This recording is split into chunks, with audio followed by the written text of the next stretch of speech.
these other results come in, it could tip the balance. President Edgar Lungu has said he felt that the elections were not free and fair in 3 provinces. These are opposition strongholds. He says some of his people there were attacked by the opposition. At least 1 person was killed. And he said voting had to be disrupted. Some senior officials in the governing PA party came out and said, also remember that these are just 3 provinces. There are 7 other provinces, and they're confident that Lungu will win this election. International election observers have said that voting day was largely peaceful. The problem was during campaigning, where they say that opposition parties weren't allowed to access some parts of the country. Outside the opposition party headquarters, some of the people who support Hakainde Hichilema are confident that he is going to win. Election officials have said that they'll carry on counting. They hope to announce results by Sunday. If there are delays, it could be Monday or maybe even Tuesday. They say the reason why it's taking so long is because it's manual counting. They want to make sure everything is done properly. They've said they don't want Zambia to turn around and say that the commissioners are the reason why Zambia was set on fire, because they didn't do their job properly. Haru, thank you very much. Haru Matassa joining us live there from Lusaka. Ivory Coast is reporting its first case of Ebola in more than 25 years. A patient being treated in a hospital in Abidjan tested positive after arriving from Guinea on Thursday. Medical staff are trying to determine if the case is linked to an Ebola outbreak in Guinea earlier this year. A prominent coalition of pro-democracy groups in Hong Kong is disbanding. The Civil Human Rights Front helped organise the huge rallies 2 years ago. In a statement, its leaders said Beijing's sweeping crackdown on dissent in the city had left their movement with little future. Amnesty International says it is a worrying sign and that other groups will likely follow suit. Let's talk now to Tom Grundy. He's editor-in-chief and founder of Hong Kong Free Press, an independent publication. He joins us on Skype from Hong Kong. Tom Grundy, what does this news tell us about the state of democracy in Hong Kong? Well, the significance of the Civil Front can't be underestimated, really. It was behind the biggest protests in history in the city, estimates of 1 million people, on the streets in this city of 7 million. It's huge. July 1st, democracy marches, for much of its 19 years, were a barometer of public sentiment when people don't have a voice at the ballot box. They were often a carnival, a colourful sort of parade, very peaceful, of different civil society groups and liberal causes, from migrant workers to unions to, Save the Dolphins, you name it. And it was a big fundraising day as well. So its absence will very much be felt. I think one of the reasons this coalition in particular was important is that it brought everybody onto the streets, young and old, because they always had the cooperation of the authorities, of the police, to put on a peaceful march. What's the dynamic here that's made people, I guess, in effect, change their mind? I mean, if other groups follow suit and essentially say, what's the point in trying to push back against Beijing, that's a sad indictment of not just where we are, but isn't it also a sad indictment that people feel there's no point? Well, the Civil Front said that there is a point in their statement today. They said that they want other groups to keep their beliefs, remember their original intentions, and support civil society. But that civil society does appear to be crumbling. As you say, there appears to be this domino effect, and coalitions like the Civil Front dissolving. This comes just 5 days after the biggest union, 48-year-old Hong Kong Professionals Teachers Union, also crumbled under pressure. But we've had some months of questions over whether the Civil Front was ever even a legal organization. It hadn't registered, seemingly, the authorities say, as a society. It's been through the meat grinder of the state-run press, which is usually the first sign of trouble in recent months for these groups. And on Friday, the police chief told a state-backed newspaper that they may be liable for some of their protests under security law. And of course, the odd thing about that is that the security law was enacted last June, and the Civil Front hasn't organized any protests since then. Chief Executive Carrie Lam actually told the UN that this law would not be retrospective. So it's going to be curious to see what the authorities will lay against the Civil Front, this now defunct group. Tom Grundy, many thanks for talking to us there on Skype from Hong Kong.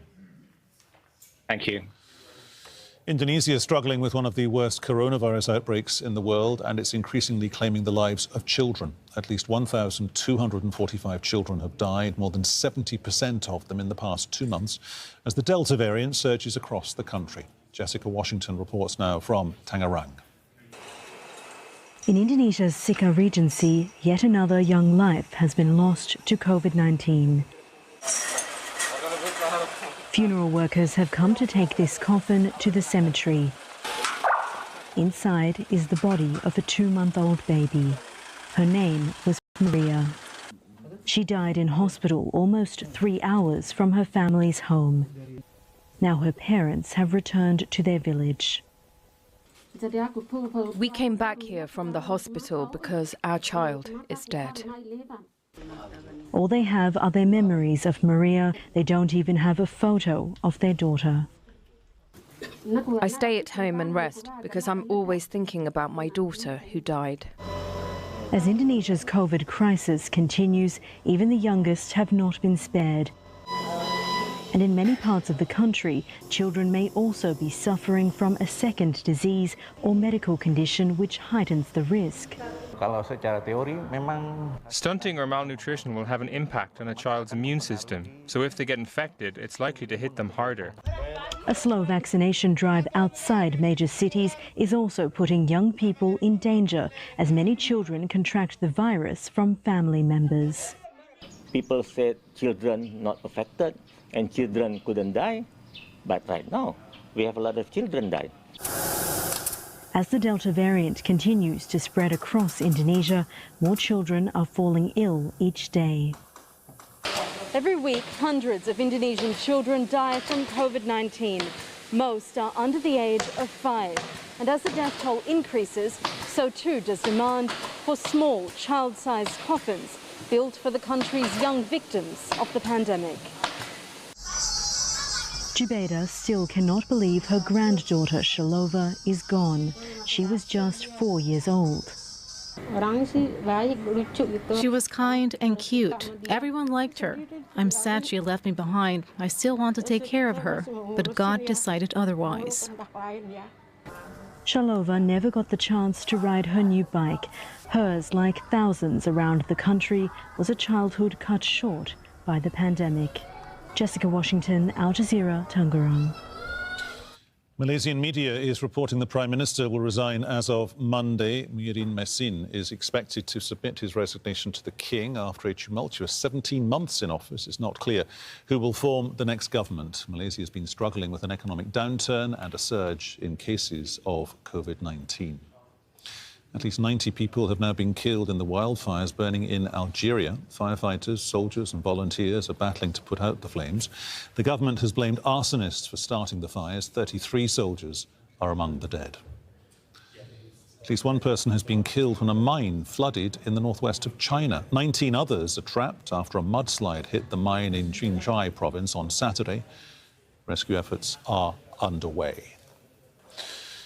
OK, let's just get you across all the developments coming to us out of the Afghan capital, Kabul, and, of course, including the broader Kabul region, after the Taliban stopped at the gates, literally the gates of Kabul. We understand what's going on right now is there is a process of negotiation, the Taliban following through on its earlier demands, its standing demands, I guess it would be fair to say, that point number one, Ashraf Ghani, the president, decides to quit and resign. 2, and the government gives up to the Taliban. That's why the Taliban and Afghan government officials, they are in, we understand, negotiations for a, quote, peaceful transfer of power after Taliban fighters encircled the capital, Kabul. Taliban troops, they surrounded Afghanistan's seat of power, but they promised not to attack it as the handover talks got underway. The group is now on record. We've spoken to their spokesman here on this channel, saying their people have been instructed to not go down the road of violence and offer safe passage to anyone wishing to leave Kabul. The last, 3 hours now of the events on the ground there in the Afghan capital have been peppered by the images, and they will become iconic images as well, I suppose, of helicopters shuttlecocking embassy staff from the embassies to the airport. That's it from me, Peter Dobby, with this news hour. Sammy's here next with more news from 11G. Do stay with us.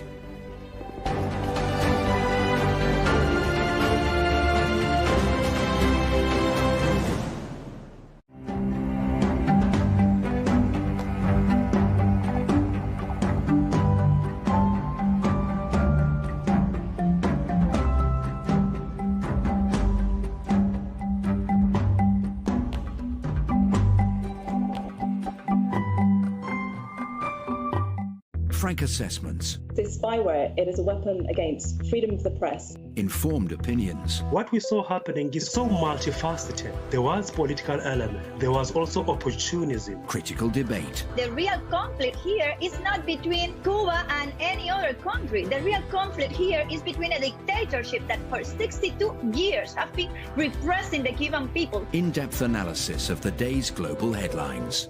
Inside Story on Al Jazeera. With more than 200 million cases of COVID-19 wide, governments are battling to fight fresh waves of the virus and new variants. There has been a surge in the number of people booking vaccination appointments. From the human cost to the political and economic fallout, Al Jazeera brings you the latest on the pandemic. Officials have vaccinated more than 1,100 people here, all of them migrant farm workers. People are protesting because they think that there is a risk to democracy. Special coverage on Al Jazeera. Bulgaria, the poorest nation in the European Union, rocked by allegations of corruption, seemingly linked to the upper echelons of the country's political elite. The aim of our ruling class was to get the access to European money, to European funds. A People in Power investigation asks where the country goes from here. Bulgaria at the crossroads on Al Jazeera. We understand the differences and similarities of cultures across the world. So no matter what moves you, we'll bring you the news and current affairs that matter to you.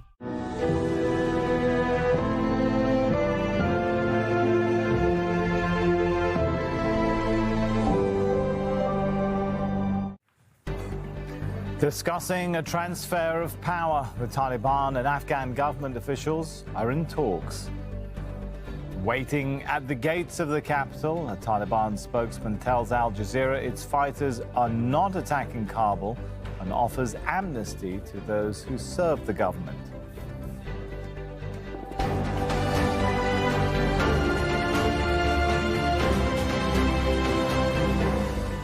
I'm Sami Zaidan. This is Al Jazeera live from Doha. Also coming up, more than 300 people are killed after a large earthquake hits west of Haiti's capital.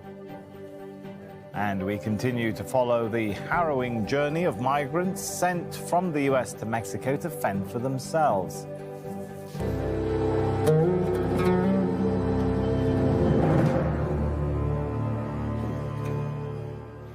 It's just after 1100 hours GMT, and you're watching our continuing coverage of the breaking news from Afghanistan. As it stands right now, Taliban fighters surround the capital, Kabul. Negotiations are underway to secure a transfer of power. A Taliban delegation has been speaking with Afghan officials. The situation on the ground is changing fast and has intensified during the past couple of hours, with more and more provincial capitals falling to the Taliban. Well, in a statement, the Taliban says it doesn't want to enter Kabul by force. It's told its fighters to wait on the outskirts of the city and not to enter. The Taliban statement also called for safe passage to be given to anyone wanting to leave and for women to head to what it called protected areas. Foreign embassies have continued evacuating their staff, with helicopters seen going between those buildings and the airport. US diplomatic officials have now started working from Kabul airport, while NATO says several EU staff have moved to a safer, undisclosed location in the capital. Charlotte Bellis joins us now live from Kabul. So, Charlotte, bring us up to speed, first of all, with the situation in the ground. Is some kind of tense but peaceful standoff holding on the outskirts of Kabul?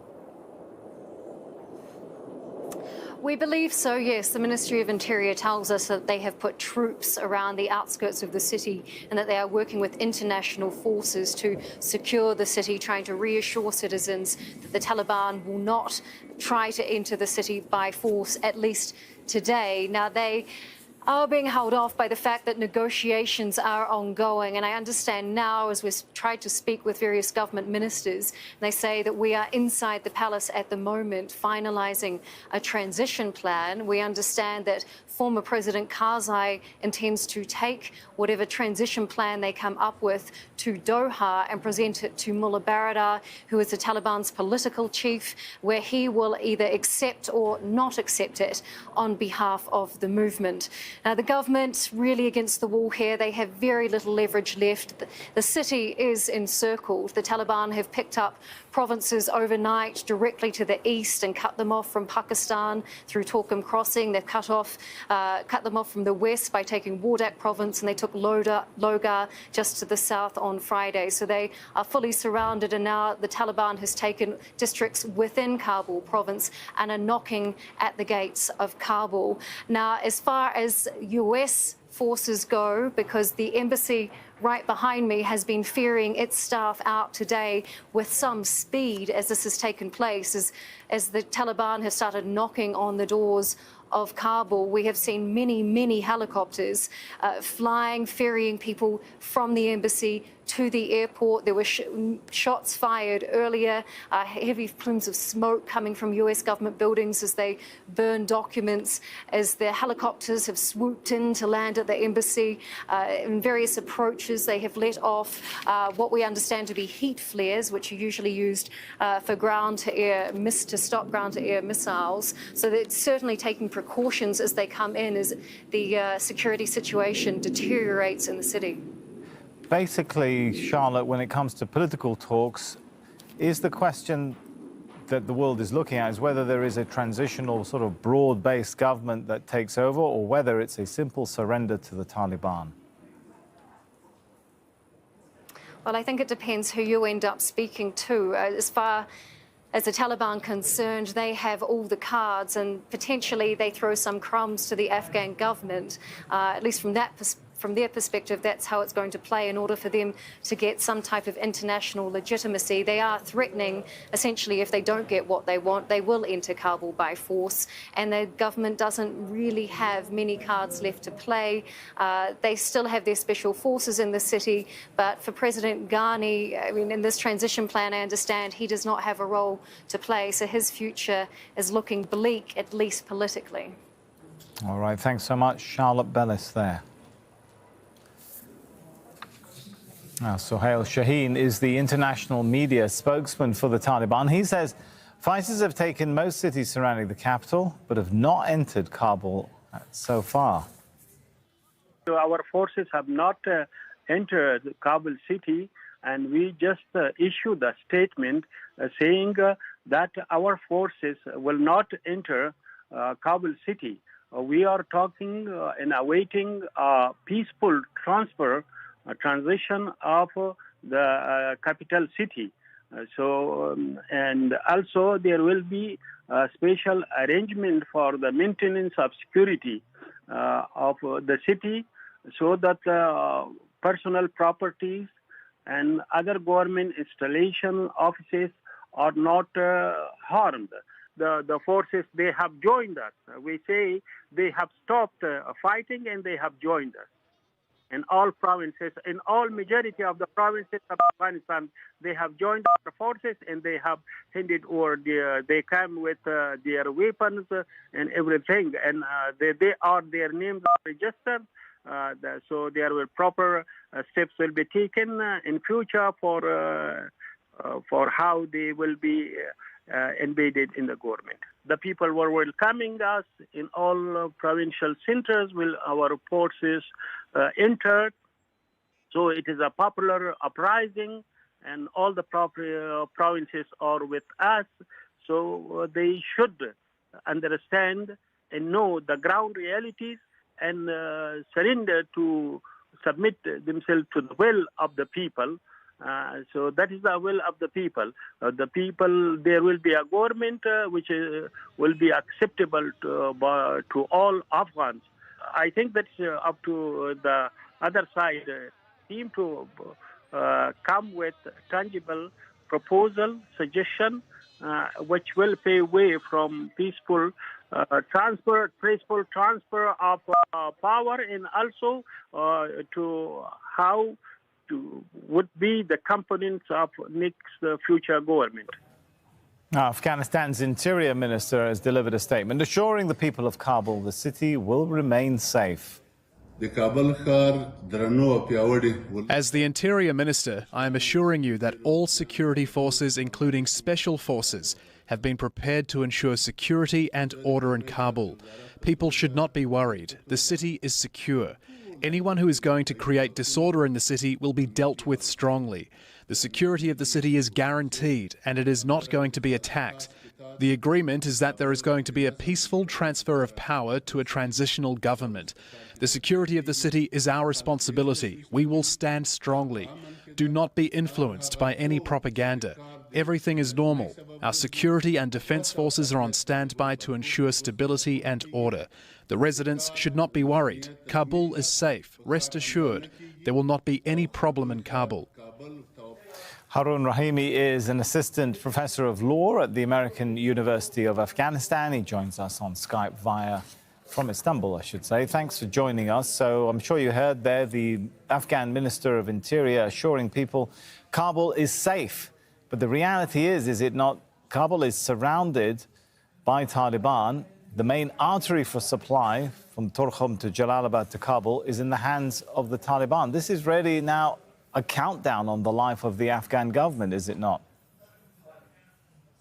Absolutely. And I think everyone has to work to avoid a worst-case scenario. A worst-case scenario could be that there will be urban warfare. Your reporter was talking about how government still has forces.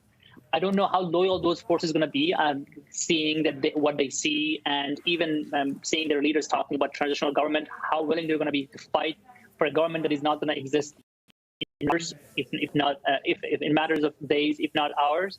But if they do engage with the Taliban, then it's going to be an urban warfare catastrophe, a humanitarian catastrophe. A lot of people are living on the street right now. You have to realize there are a lot of internally displaced people who just fled to Kabul. They cannot even go to their home.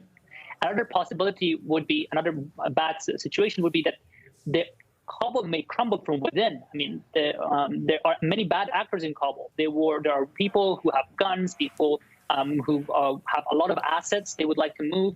It is chaos. A lot of people are worried about the future. The people who have guns, people who have powers, there is organized forces. I'm sure there are many people who would like to exploit the security vacuum. And how much the Afghan National Security Forces will hold in the face of basically the collapse of the government, that's a question mark. I mean, the defense minister and the minister of interior can say whatever they want, but will the soldiers actually stay in their posts, knowing that in matters of hours or days there will be no government, even though Taliban said amnesty? They've seen photos of soldiers being executed upon surrender. So they are they are understandably afraid.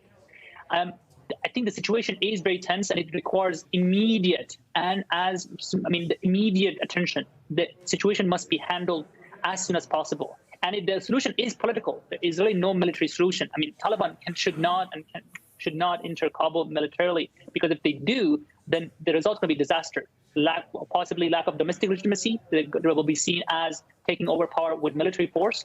The same way that many Talibans themselves saw the new government of Karzai in 2001 taking power through the U.S. military intervention. They saw that the government is imposed because it came to power through military force. A lot of people may see the Taliban take over a power if they choose to do it militarily the same way. And it's going to maybe create an insurgency that would bring us to this moment again. Some of the lines now coming from Taliban officials are along the lines of things like, hey, the media will be allowed to criticize whoever it wants. Women will be allowed to leave home alone. How do you think, has the Taliban really developed and evolved since the Taliban of the 90s?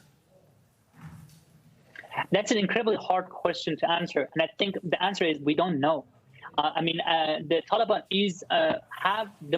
have had very varied track record in areas they've controlled.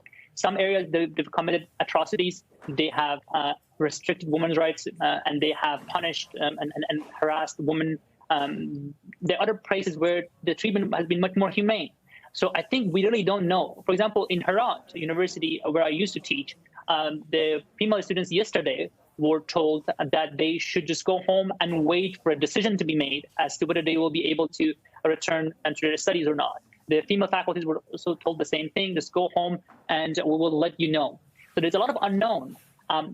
And I think what the Taliban did in areas they controlled in the past, the reports of it, is one thing, because it was basically a decentralized mode of governance. Now that there's going to be a central government, there have to be pronouncements on matters of policy.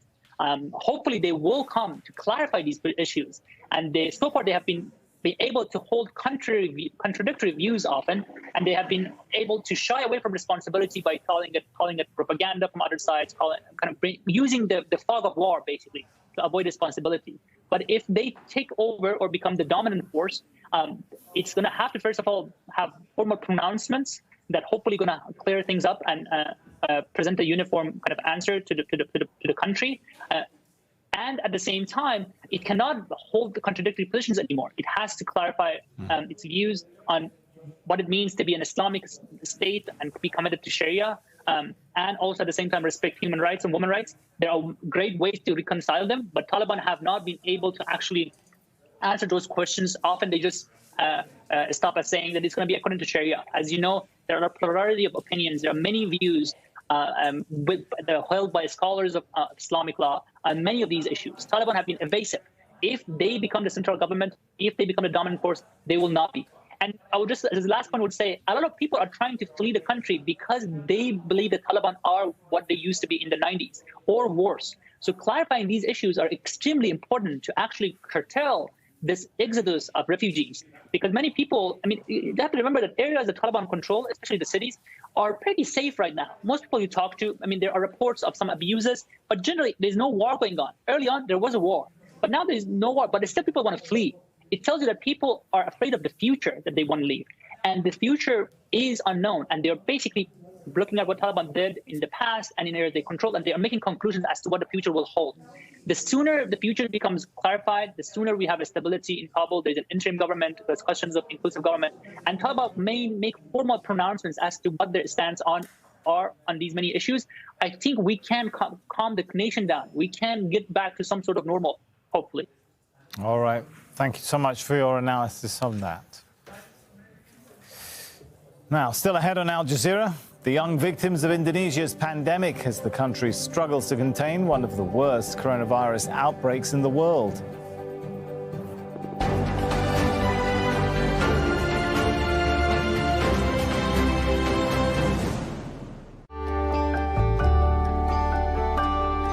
It's time for the perfect journey. The weather, sponsored by Qatar Airways. Hello there. There's more intense rain to come for parts of East Asia. We've already seen record rain fall across parts of China and Japan. And we've seen severe flooding, not just in those central areas, but also in the southwest, as those torrential rains have been pumped across thanks to the Meiyu front. Now, we are going to see some exceptional rainfall on Tuesday, not just across those eastern areas, but also into Japan. As we move across, we've already had record rainfall in northern parts of Kyushu Island, and we've seen severe flooding here. We've had more than a metre fall since Wednesday, and we are expecting more to come on Monday. You can see the yellow peaks there. It is going to be inundated with rain, and we've had the highest alert issued for mudslides and flooding, with more than 4 million people urged to leave their homes as mudslides are expected to continue. We've seen some in Nagasaki and Hiroshima, as well as in Honshu. And as we go into Tuesday, there is more of that wet weather to come for Honshu. Now, as we move to South Asia, for India, it's going to be the northeast that sees those heavy monsoon rains, with Odisha seeing some pretty heavy falls as we go into Monday. That's your update. The weather, sponsored by Qatar Airways. Beneath the hype of English football lies an illicit market for the rich and powerful. I'm one of the leading specialists in this kind of work. Undercover, Al Jazeera's investigative unit exposes the inner workings and key players in the murky underbelly of football finance. He's appointed me to sell the club. Some people call him a magician. It has been said that he can make an elephant disappear. I have many other tricks I can play too. Most brazen example I've seen. The men who sell football on Al Jazeera.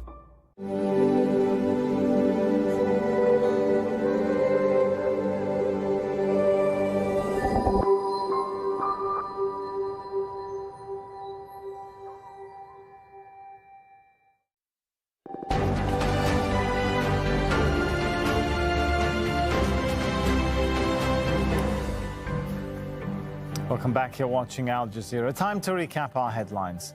Taliban fighters are surrounding the Afghan capital with negotiations underway to secure a transfer of power. A Taliban delegation is speaking with Afghan government officials. One Afghan official says troops have surrendered at Bagram Air Base to the Taliban. The Taliban says it does not want to enter Kabul by force. It's told its fighters to wait on the outskirts of the city and try not to enter. A Taliban statement also called for safe passage to be given to anyone wanting to leave. Now, at least 28 people have been killed in a fuel tanker explosion in northern Lebanon. It happened near Syria's border. Angry residents have been gathering at the scene in Akkar. They've set fire to a number of vehicles. The army had seized a warehouse where 60,000 litres of petrol was illegally stored. They were distributing the fuel to locals when the blast happened. Lebanon is in the grip of severe fuel shortages due to its economic crisis. And Lebanon's fuel crisis is escalated after the central bank decided to end subsidies for fuel products. The bank refused to use reserve funds to continue the subsidy, saying that would be illegal. Its governor, Riyad Salameh, says politicians are acting irresponsibly. People in Haiti are scrambling to pull survivors from collapsed buildings after a powerful earthquake. It struck about 160 kilometers west of the capital, Port-au-Prince. More than 300 people are known to have died, but their number has been climbing quickly. Katia Lopez-Orian has the latest. In mountains of rubble, Haitians look for survivors. Within moments, businesses, homes, and lives all shattered by the magnitude 7.2 earthquake. The damage is devastating, especially in a country that's already suffered so much from the last earthquake in 2010 and its recent political and security breakdowns. With hospitals overwhelmed in hard-hit cities like Jérémie and Les Cayes, some victims were taken to the capital, Port-au-Prince, for medical assistance. Rescue teams say there have been unforeseen challenges. A landslide triggered by the earthquake blocked major roads, and humanitarian workers say gang activity just west of the capital is also complicating efforts. A lot of damage was caused by this earthquake. People in the capital don't know what is happening in the city of Les Cayes. It is devastated. Haiti is still struggling to come to terms with the assassination of its president last month and a worsening COVID-19 pandemic. The prime minister says he's rushing aid to the affected areas. We're calling for a lot of solidarity, but it needs to be highly structured so that what we experienced in 2010 is not repeated.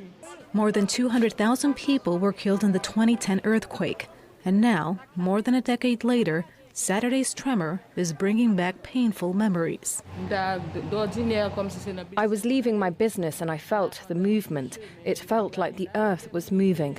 I saw that everything was falling. When I got home, I saw the extent of the damage.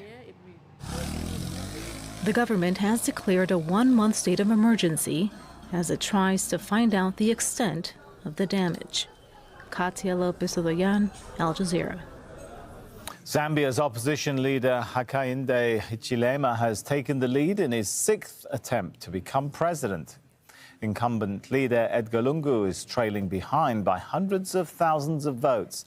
The final results of Thursday's presidential election are expected in the coming days. The president's opponent has criticized his management of the economy, which was badly hit by the pandemic. Ivory Coast is reporting its first case of Ebola in more than 25 years. A patient being treated in a hospital in Abidjan tested positive after arriving from Guinea on Thursday.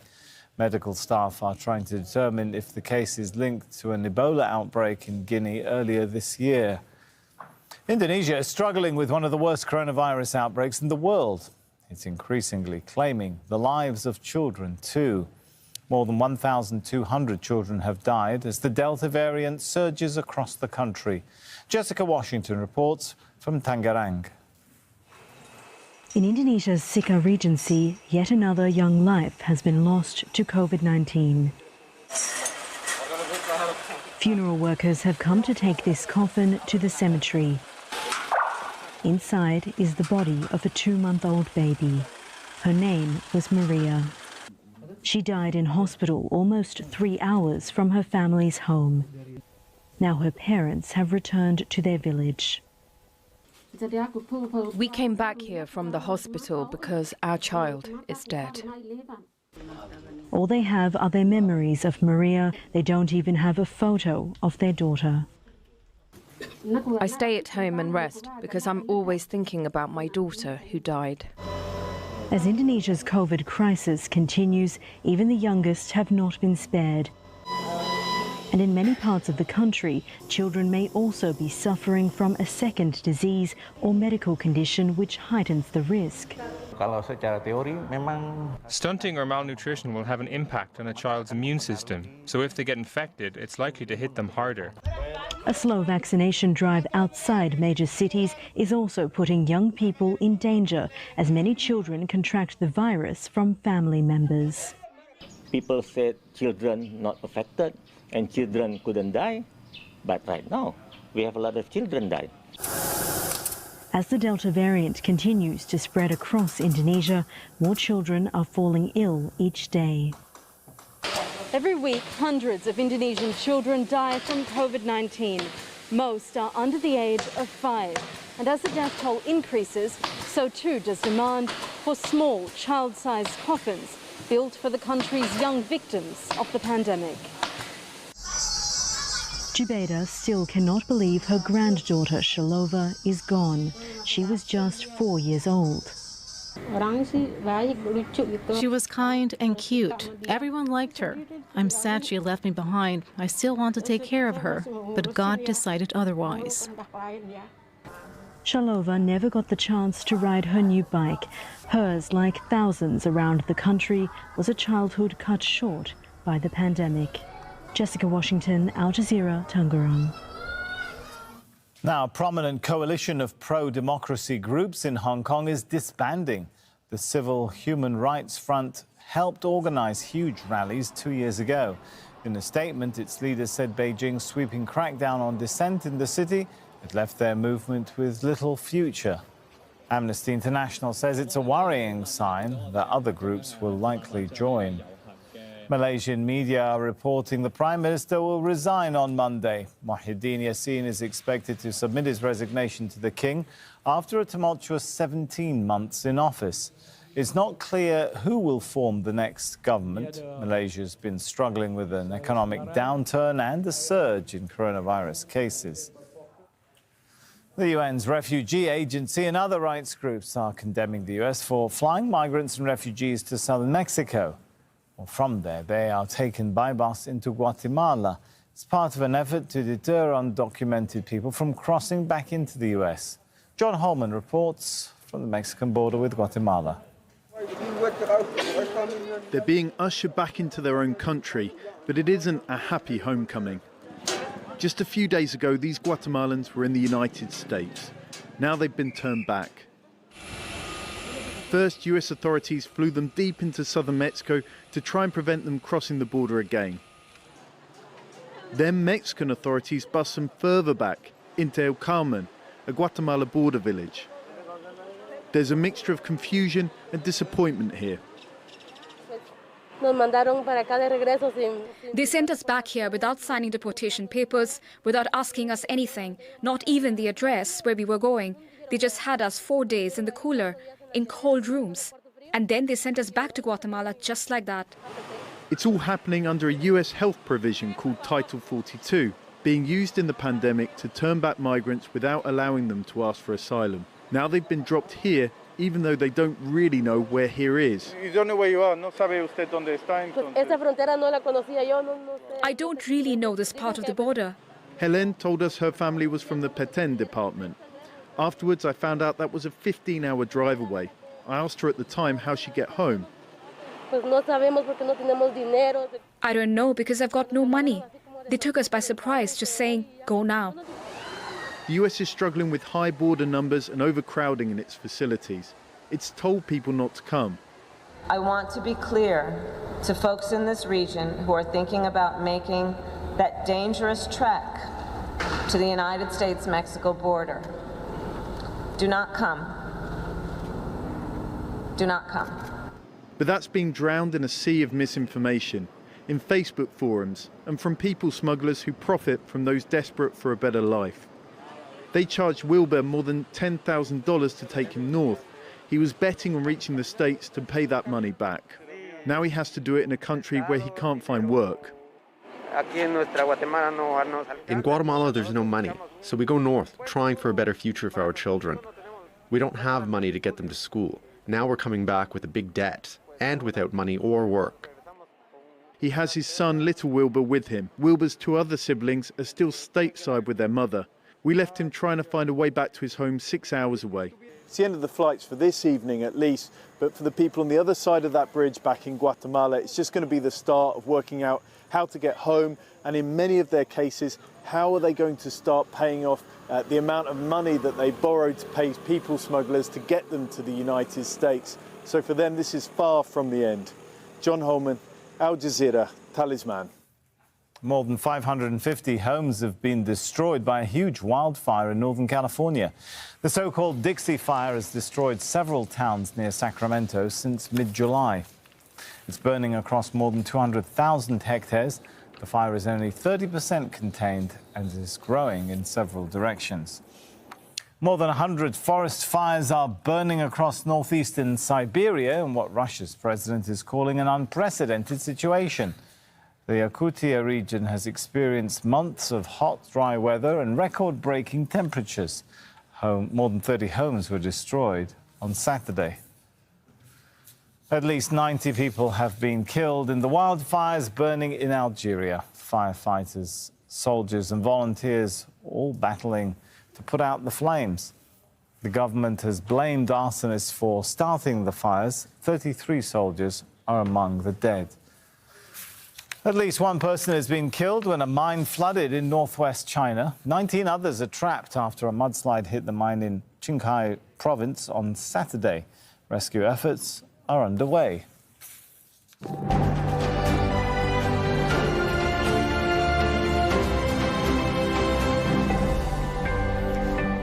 And let's take you through some of the headlines here on Al Jazeera now.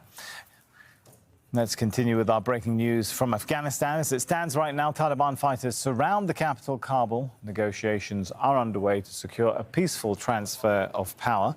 The Taliban delegation has been speaking with Afghan government officials. The situation on the ground is changing fast and has intensified during the past couple of hours. Charlotte Bellis has the latest from Kabul. Ministry of Interior tells us that they have put troops around the outskirts of the city and that they are working with international forces to secure the city, trying to reassure citizens that the Taliban will not try to enter the city by force, at least today. Now, they are being held off by the fact that negotiations are ongoing. And I understand now, as we've tried to speak with various government ministers, they say that we are inside the palace at the moment, finalizing a transition plan. We understand that former President Karzai intends to take whatever transition plan they come up with to Doha and present it to Mullah Baradar, who is the Taliban's political chief, where he will either accept it.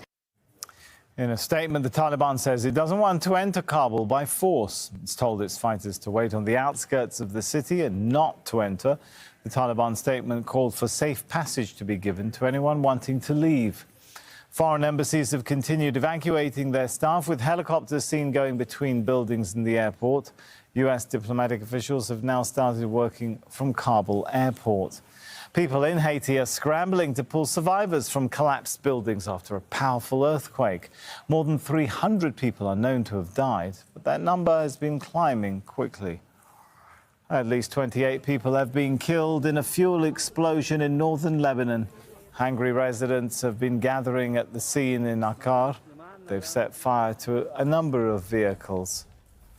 Those are your headlines. The news continues here on Al Jazeera after Inside Story.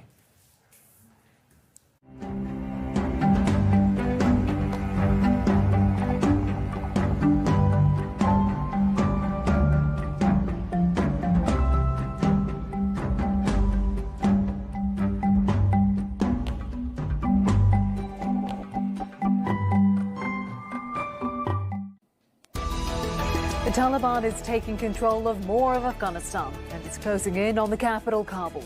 The president says he won't allow 20 years of gains to be lost in a civil war. But what can Ashraf Ghani do to stop the Taliban advance? This is Inside Story.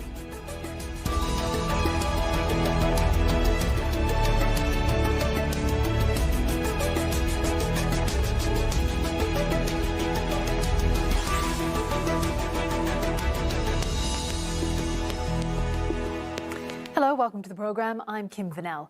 The future of Afghanistan is topping most international agendas this week, with many fearing a return to the Taliban rule of 20 years ago. The group is continuing to make strong advances across the country, taking control of major cities. It's also managed to release thousands of prisoners and looted military barracks, some of which were run until last month by the United States. As hundreds of thousands of Afghans flee their homes trying to find safety elsewhere, President Ashraf Ghani is determined that the Taliban will not win. I am not going to allow this imposed war on our nation to lead to more bloodshed and to losing the gains of our last 2 decades and damages to our public goods and infrastructure because of this. I've carried out widespread comprehensive consultations with representatives of the people and leaders and with our international partners. Consultations are being carried out in a speedy manner. And the United States, which is sending 3,000 troops to speed up the evacuation of its staff from the embassy in Kabul, says it continues to support a political settlement. Going forward, we're going to do a couple of things. We're going to make sure that a terrorist threat can't emanate from Afghanistan again by maintaining robust over-the-horizon counterterrorism capabilities in the region. And we're going to continue to support our Afghan partners bilaterally through maintenance support, through financial support, and we're going to continue to want to see a stable, secure Afghanistan. The other thing I would say is that we want to continue to see that there's a negotiated political settlement here for governance going forward. We'll bring in our guests in just a moment, but first this report from Charlotte Ballas, who is in the capital.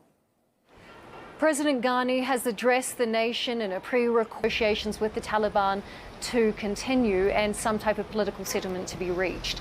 The Taliban certainly have him under a lot of pressure. They had a leader from Western Afghanistan, Ismail Khan, who was very anti-Taliban, but when Herat fell just a couple of days ago, he surrendered to the Taliban and they have sent him to Kabul with a message to try to convince other government leaders to step away from Ghani and join some type of political settlement with them. Ghani is also under a lot of pressure as the Taliban keep taking more and more provincial capitals, and those provincial capitals get ever closer to Kabul. They now control much of the south, much of the north, and a province directly to the south of Kabul, and they are pressing on a province just to the west of Kabul also.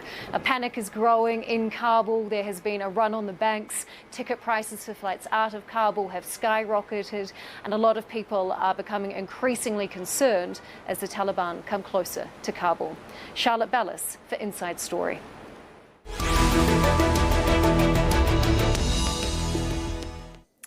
Okay, let's bring in our guests. Joining us from Kabul, Shinkai Karakhel, a member of Afghanistan's National Parliament and chairwoman of the Parliamentary Women Caucus. In Istanbul, Harun Rahimi, Assistant Professor of Law at the American University of Afghanistan. And from London, Sir Nick Kay, former UK Ambassador to Afghanistan. A very warm welcome to you all. I'd like to start with you, Harun Rahimi. What's your sense of what's happening in the country, where all of this is heading? It's not headed towards a good place. The people I talked to underground, they all expressed despair. All the young generation, the generation that was a product of the last 20 years of investment, doesn't feel like they have a place in Afghanistan anymore. And everyone is looking for a way to leave. Those who can do leave. These are not people who are used to Western values, or these are not people who want to live like Americans or Europeans. These are some of the people who have lived through the Taliban war. And these are ordinary Afghans, some of them very conservative, very socially conservative. But they even concluded that there is really nothing to live for in Afghanistan anymore. That's the state of how people are feeling. The political situation you just reported on, it's just the hope for some form of deal that will be reached to save Kabul, make sure that the Kabul is not going to come under attack, and some sort of power sharing agreement will be reached and Taliban would not take over militarily, turning themselves into a pariah and making Afghanistan into an oppressive regime that we all remember from the 90s. That's the only hope people have. And not a lot of people are hopeful about that either, but that's the only option we have moving forward. So, Nick Kay, do you agree with that assessment? What's your take on where this is headed? Will the Taliban bring the war to Kabul? Thank you very much indeed. And yes, no, I agree very much with what Haroon was saying. These are very difficult and incredibly concerning times. My heart goes out to all Afghan friends and colleagues who are facing the dangers and the challenges that they are, and must absolutely condemn as an international community the actions of the Taliban up till now. Some reports of the war crimes potentially that they're committing horrendous. So at this stage, the really important thing is to take a pause. The Taliban are heading at the moment full speed, it seems, to try a military assault upon Kabul. And that would be a disaster. It would be a disaster for Kabul, it would be a disaster for wider Afghanistan, and it would be a disaster for the Taliban as well. So I think they need to apply the brakes, wait, discuss, negotiate, and find what all parties have been looking for some time now, really, is a political settlement that is an inclusive political dispensation, not just the Taliban, but a broad Afghan interim administration is what is being talked about now.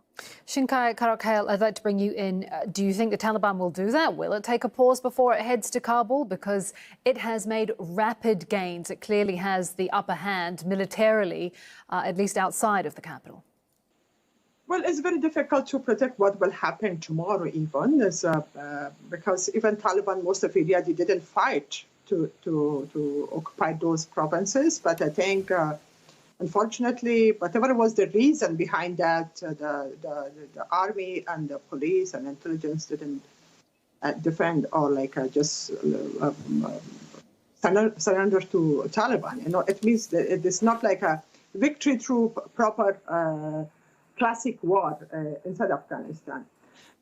I'm not sure what will happen, but because Taliban, hopefully they think that they should not militarily attack Kabul because the way the other places, because of the low morale, low maintenance or support, whatever it was, they surrender those areas to Taliban. If it happened in Kabul, I think nobody will control the insurgency or the war inside Kabul as well. And I think that will cost everyone a lot. Because today we had a very bad experience in Kunar province while the people start to attack, like some of the people attacked, they looted them, the market or this kind of thing. If they happen and they try to throw a stone towards the army, and I think this is the worst experience. I hope it didn't happen inside Kabul, because Taliban should understand this. It's not only Taliban they fight against the government, but they're a multi-terrorist group. They are also a part of this insurgency throughout the country. So many people are involved in this conflict, organized crime group, mafias, warlords. You know, there's different groups have a different interests. I think there's lots of interference from the regional countries. Like if they attack in Kabul, I think nobody will I don't think they will really manage or control the disaster inside Kabul. Hopefully the Taliban understand and stop going towards military victory. This will be better to go for a proper solution through a peace talk and peace process. If they really want to really save this country, to save the infrastructure in this country, to save the private and public properties, and also to reduce the tense and the pressure or the stress which people are going through. Okay. I'd like to come back to you, Haroon Rahimi. What do you make of what Ashraf Ghani had to say today? Some were expecting him to resign. Obviously, that didn't happen. What was your takeaway from what he had to say? He basically had nothing to say. You have to remember that over the past 48 hours, a lot of territories has been lost. 2 major cities of Afghanistan fell, and he did not say anything. It was a complete media blackout from the ARC and the presidential palace and people around him.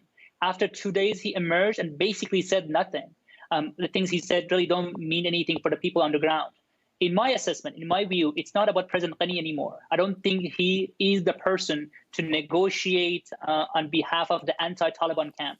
He's widely unpopular in Afghanistan. In my hometown, Herat, most people blame him for the fall of Herat. People believe he was the reason that Herat fell, that the government forces did not fight. They believe he instructed them. I'm not saying it's true or not, but I'm saying that's the psychology underground. You cannot have a person like that credibly negotiate on behalf of anti-Taliban camp. So it is vital for us to be able to preserve some sort of a compromise, some sort of a mix of the Taliban views and the views of their opponents, that it would be a credible person negotiating on behalf of the anti-Taliban camp. President Ghani is not that person. And I think the time is not on the President Ghani or the government side. The Taliban, the government leverage is shrinking. As you reported, there are heavy fighting happening in Mazar. If Mazar falls, if the encircling of Kabul gets to the point that, as was said, the Kabul becomes a battleground of different factions fighting, not even Taliban. There are many bad actors that can actually start fighting in Kabul. If that becomes the case, the government loses all leverage. I mean, the anti-Taliban camp loses all leverage to make any deal. Okay. And I think the President Ghani, the sooner he resigns, and the more orderly that transition happens to a transitional authority, the better the outcome for the Afghans. So, Nick Kay, do you agree with that assessment? Does Ashraf Ghani have the legitimacy, have the support of the people to be able to negotiate on behalf of the government? I agree that there is an absolute need for a fully inclusive Afghan republic negotiation team that has been established, led by Dr. Abdullah Abdullah, the High Peace and Reconciliation Commission. And there is no doubt that in Afghanistan, no one group can ever successfully rule and speak for the whole nation. It is a nation that is so diverse, and its strength and its beauty is its diversity and plurality. And that absolutely needs to be respected and represented in whatever team and whatever negotiation takes place. Okay. But let me just also pause a little bit. I'm old enough to have been in Kabul in 1996 when the Taliban arrived, and met them 3-4 days after their arrival in Kabul. Now, that happened very quickly in the end as well.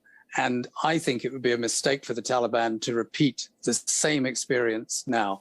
They're running now, they've got the wind behind them, they're rushing headlong downhill, feeling very excited and feeling very victorious. But they are about to crash into a wall if they carry on like this. What is that wall? The wall they'll crash into is a divided nation, and it is divided. It will also be an isolated nation if they take Kabul by force. And it's a nation facing incredible humanitarian challenges. Already there are 5.5 million people food insecure before the offensive started. Now that number is even higher, and the number of IDPs and refugees, etc.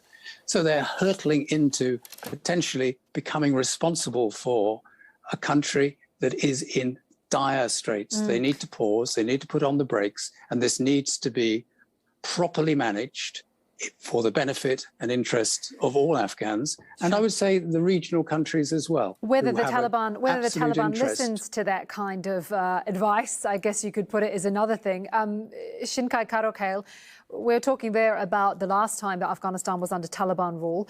What do you think a future Afghanistan under Taliban rule would look like? Has the Taliban learned any lessons of the past 20 years? Would it look the same? Well, we were expecting, and many times women of Afghanistan challenge them and even ask them that if you really change that, you have to reopen the school under the control, under the area under your control. Unfortunately, even girls' schools were not open, and some of the women's activity were absolutely closed down. So this is the big concern of women, and many times we had this concern, and we were try to convince the government and the international community to support, to have more women at the table of negotiation, and women's rights issues should be the center of the discussion with the Taliban. Taliban also tried to escape, and also, unfortunately, in Afghanistan, the women's right issue is not very much priority for the main politician of this country.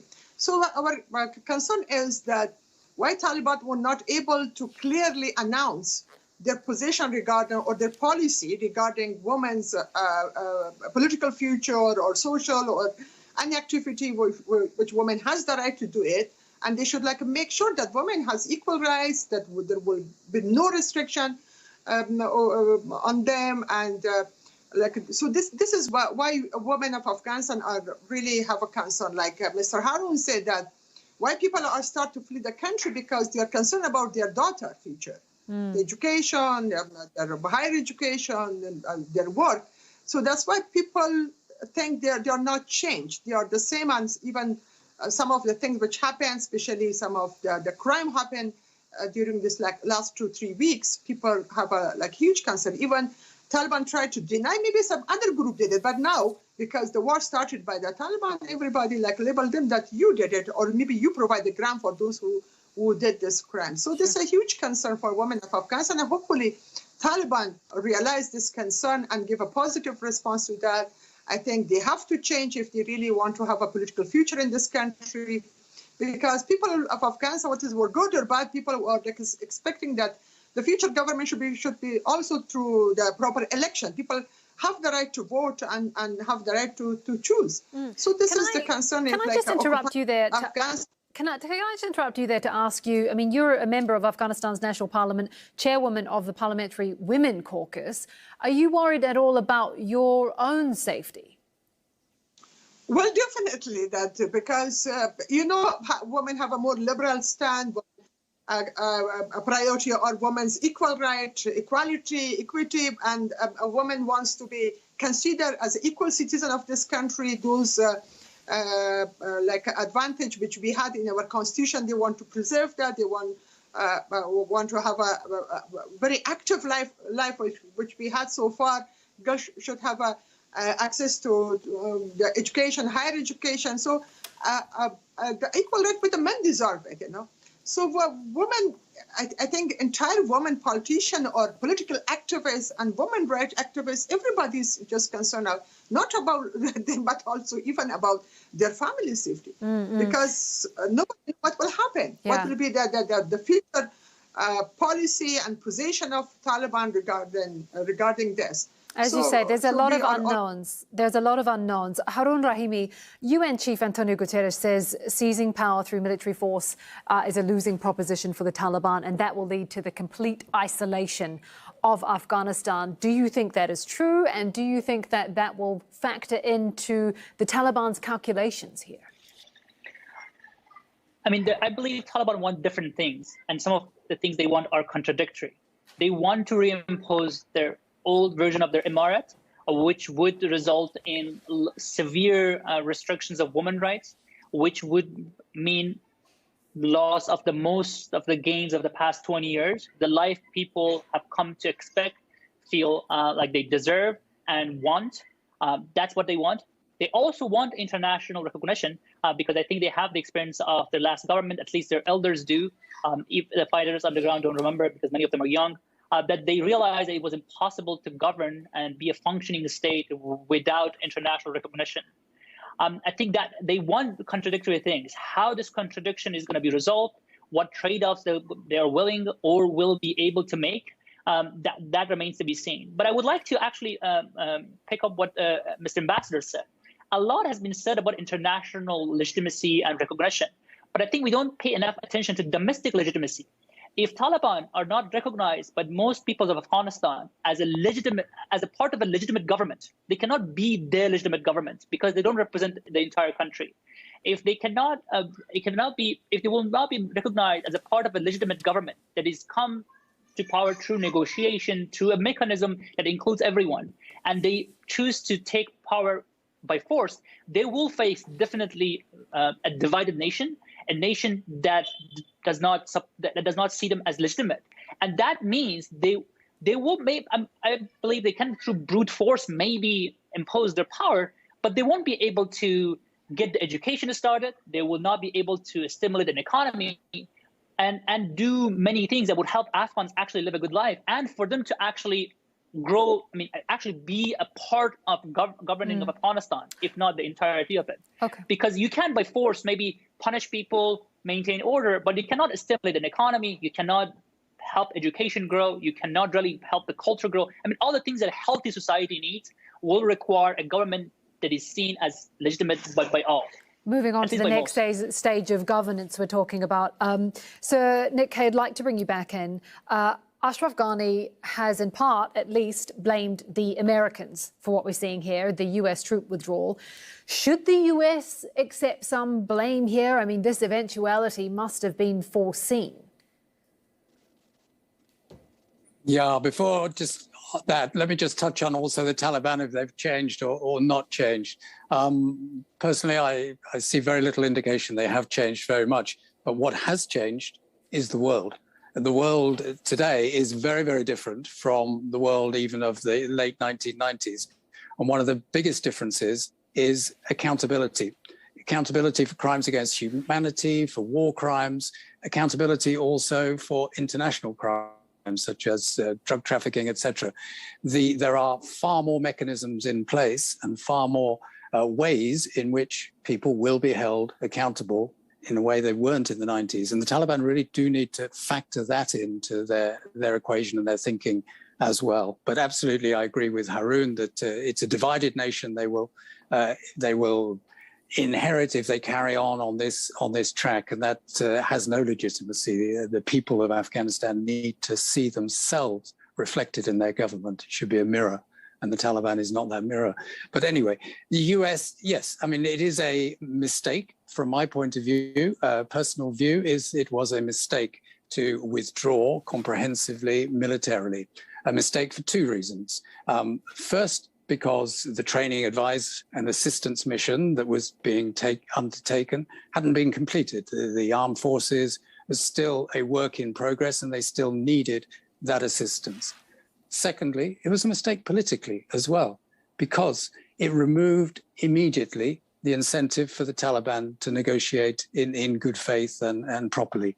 I advocated for a long time there should be no comprehensive military withdrawal without a comprehensive peace agreement.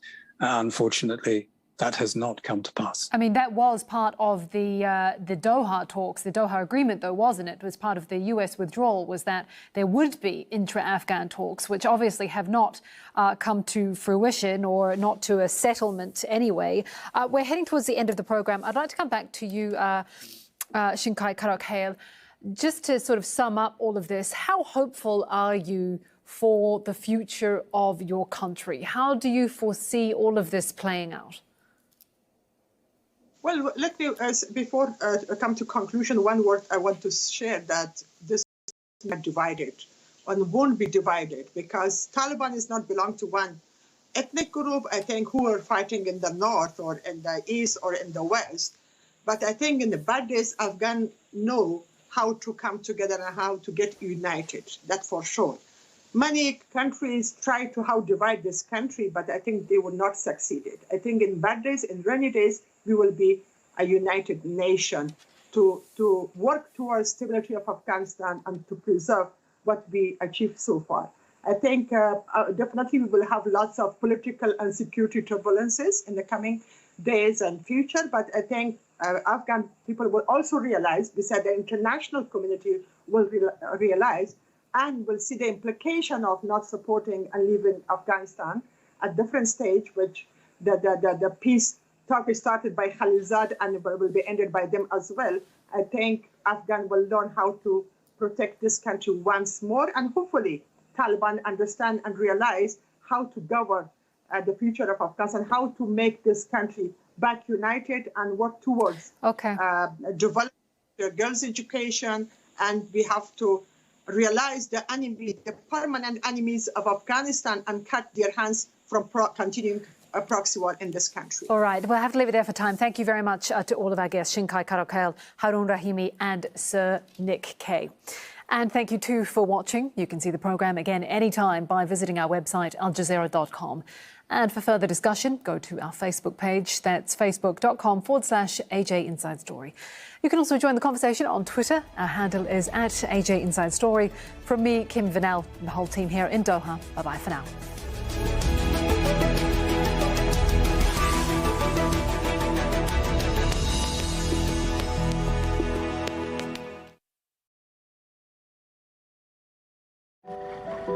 New Zealand's unique native birds are at risk of extinction.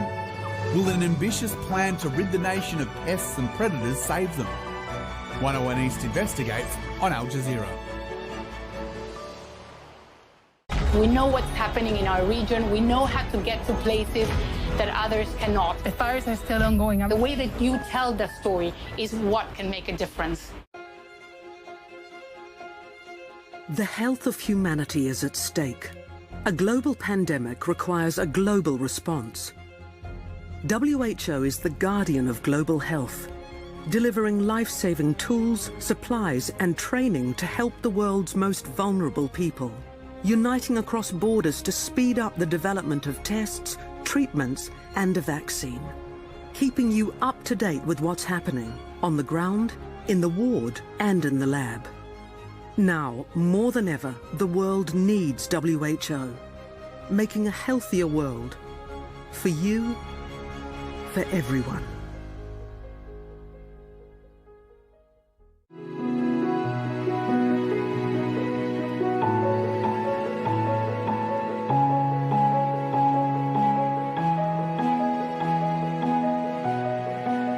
Al Jazeera, wherever you are. At speed of 800 kilometers an hour.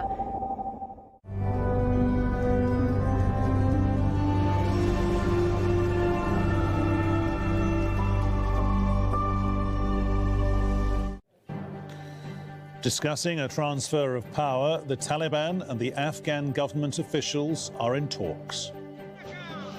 Waiting at the gates of the capital, a Taliban spokesman tells Al Jazeera its fighters are not attacking Kabul and offers an amnesty to those who served in the government or the military.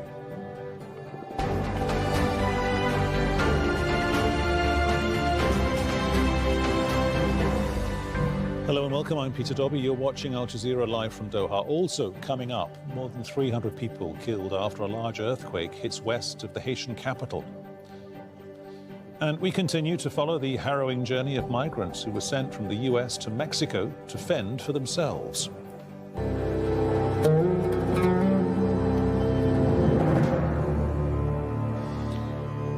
Just after 12 hours GMT, you're watching our continuing coverage of the breaking news coming to us out of Afghanistan. As it stands this hour, Taliban fighters surround the capital, Kabul, and negotiations are underway to secure a transfer of power. A Taliban delegation has been speaking with Afghan government officials directly. The situation on the ground is changing fast, hour to hour. It has intensified over the past 3 or 4 hours, with more and more provincial capitals falling to Taliban forces. In its statement recently, the Taliban said it does not want to enter Kabul by force. It's told its fighters to wait on the outskirts of the city and not to enter. The Taliban statement also called for safe passage to be given to anyone wanting to leave and for women to head to what it called protected areas. Foreign embassies have continued evacuating their staff, with helicopters seen going between those buildings and the airport. US diplomatic officials have now started working from inside the airport at Kabul, while NATO says several EU staff have moved to a safer, undisclosed location in the capital. Live now to Kabul, and our correspondent following this evolving story, Rob McBride. Rob, what else do we know about the nature of these direct negotiations going on between the Taliban and government officials? I think the nature of the talks is really aimed at trying to find a solution that's going to be acceptable to all sides, that brings about a peaceful transition. That really seems to be the watchword at this stage. We're getting into late afternoon, early evening on what's been an extraordinary day and continues to be an extraordinary day of developments here. The fall of provinces all around the capital, Kabul, and so which leaves Kabul itself pretty much encircled encircled now with these talks that have been going on for several hours, for much of the day, in fact. And we understand that it's going on between negotiators from the Taliban, from the government, also from the US and the presidential palace there, that whatever form of words they come up with, potential agreement, that still has to go back to negotiators, we understand, in Doha, where those formal negotiations are taking place to see if it is acceptable and that if it will ultimately lead to a peaceful transition. But you do get there is a real uneasy tension about the city this evening. This is a city that has gone through decades of trauma of one form or another. This is, just another episode in a very long history for Kabul, but it is certainly a very significant one, because it could well lead, well, everybody expects it will lead, obviously, to a change in power, but just what form of new government we will have, just how big a part the Taliban will play in that. You've been out and about, I know, Rob, this morning. What's the atmosphere like, and what are people saying about all this to each other? It's a real mix. Yeah, we were out during the morning, out on the streets, and late morning we started to get indications. Throughout the night, more provinces had fallen. So when people woke up, they realised that it was that Kabul was left pretty much on its own. And then word started to spread that some fighters were on the edge of the city, and then some reports indicated that maybe some fighters were entering the city. And suddenly, you've noticed people are checking their phones more. We were starting getting messages on our phones, and there was a real palpable change in atmosphere, a real rise in tension. People who were clamoring to get money out of banks, and there has been a real run on the banks, as you might expect. They were clamoring that little bit harder. People who were going to stores to try to stock up on provisions were going about their shopping a little bit quicker. Also, suddenly there were a lot of traffic jams. People were out on the street. It was a very tense time. And for a time, it did look as though there were actual soldiers in Taliban fighters inside the city itself, in the streets. I think it was realized quite soon afterwards, with these statements from the Taliban, that the instruction was from the very top that the fighters shouldn't come in, they should hold on the outskirts of the streets. But it certainly raised the tension level, and it was very difficult to get through the streets. It is still difficult to get around Kabul. The streets tend to be jammed. There is a lot of nervousness amongst a lot of people with weapons, and there are a lot of people with weapons here in Kabul. You have these convoys of trucks and of jeeps with heavy machine guns on the back that race through the streets and force their way through traffic, etc. They were racing that little bit faster. So there has been an increase in tension. As we get into the evening here, these helicopters continue to go. I think it's true to say that maybe the frequency of helicopters taking all sorts of embassy staff from the US Embassy to Hamid Karzai Airport, they have become less frequent as we've gone on through the day, but they are continuing still as this evacuation continues amid tensions about just what will happen next as we get into the evening. Rob, many thanks. Rob McBride there joining us live from the Afghan capital, Kabul. Suhail Shaheen is the international media spokesman for the Taliban. He says fighters have taken most cities surrounding the capital, but they have not entered Kabul as yet. Our forces have not entered Kabul city, and we just issued a statement saying that our forces will not enter Kabul city. We are talking and awaiting a peaceful transition of the capital city. And also there will be a special arrangement for the maintenance of security of the city, so that personal properties and other government installation offices are not harmed. The forces, they have joined us. We say they have stopped fighting and they have joined us. In all provinces, in all majority of the provinces of Afghanistan, they have joined our forces and they have handed over they come with their weapons and everything, and their names are registered. So there will proper steps will be taken in future for how they will be embedded in the government. The people were welcoming us in all provincial centers. Will our forces entered, So it is a popular uprising, and all the provinces are with us. So they should understand and know the ground realities and surrender to submit themselves to the will of the people. So that is the will of the people. There will be a government which will be acceptable to all Afghans. I think that's up to the other side. Seem to come with tangible proposal, suggestion, which will pave way from peaceful transfer of power, and also to how would be the components of next future government. Afghanistan's acting interior minister has delivered a statement assuring the people of Kabul that the city will stay safe. As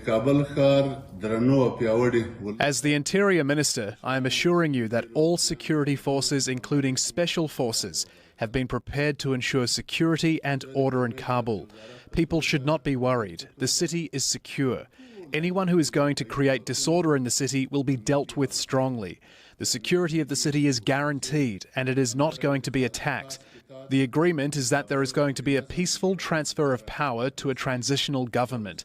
The security of the city is our responsibility. We will stand strongly. Do not be influenced by any propaganda. Everything is normal. Our security and defence forces are on standby to ensure stability and order. The residents should not be worried. Kabul is safe. Rest assured. There will not be any problem in Kabul.